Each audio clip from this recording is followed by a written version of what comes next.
Les habitants de Pontiac, un petit hameau de Favre dans le Val di Cembra, sont rentrés chez eux. Ils avaient été évacués les jours derniers car des arbres risquaient de tomber sur les maisons après les fortes chutes de neige et les vents violents qui avaient également provoqué une panne d'électricité. La première neige d'octobre, tombée sur les arbres encore pleins de feuilles, avait en effet alourdi ces derniers, au point que certains d'entre eux se pliaient dangereusement au-dessus des maisons. Les familles ont pu rejoindre leur domicile après des contrôles de gardes forestiers et des sapeurs-pompiers de Favre qui ont travaillé toute une journée pour couper les branches et réparer les lignes électriques. Le plan urbain pour la mobilité a été approuvé par le conseil municipal de Trente avec 34 voix pour et 16 contre.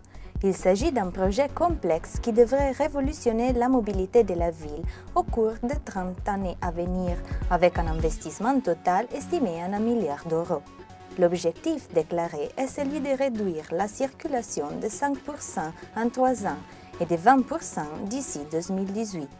Les principales interventions concernent la centre-ville. Le projet dans l'ensemble valorise nettement la mobilité alternative au détriment de l'automobile.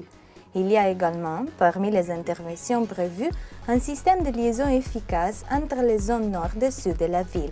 La solution préférée pour le moment semble encore être le métro de surface. La crise s'est fait sentir dans les 30 ans et est loin d'être terminée. Les entreprises en difficulté sont à l'ordre du jour et les travailleurs qui perdent leur emploi ou ne touchent plus leur salaire mensuel sont de plus en plus nombreux. C'est ce qu'affirme le bureau de litige de la CGIL, syndicat italien, qui fait le bilan de ces 9 premiers mois de l'année. 2011 s'annonce particulièrement difficile pour les entreprises et les travailleurs. Selon le directeur du bureau du syndicat, Antonio Trombetta, la faillite est le plus souvent la cause des litiges pour insolvabilité des entreprises qui ne cessent d'augmenter. Un parcours migratoire plutôt tumultueux. L'arrivée pour la première fois en Italie en 1991, le repatriement peu de temps après, le retour, le succès à la télévision, les reconnaissances artistiques et la consolidation de sa carrière comme danseur. Clédy Cadio est désormais un artiste célèbre. Il y a rencontré le jour dernier les étudiants des lycées. L'initiative a été organisée par Cinformi.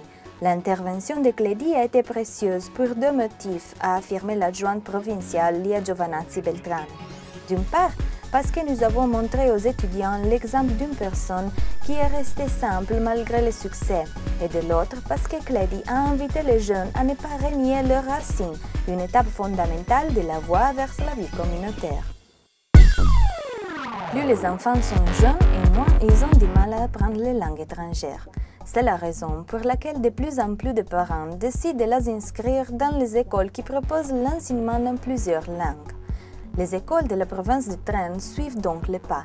Si les cours en allemand et en anglais ont débuté de façon expérimentale en 2005 à Trent et à Cognola, en étant suivis par 70 enfants, ces cours se tiennent maintenant dans plus de 500 classes, rien que dans les écoles primaires, ce qui veut dire qu'environ 2000 enfants entre 6 et 2 ans étudient par exemple la géographie, l'histoire, l'arithmétique, l'art et la musique en allemand et en anglais.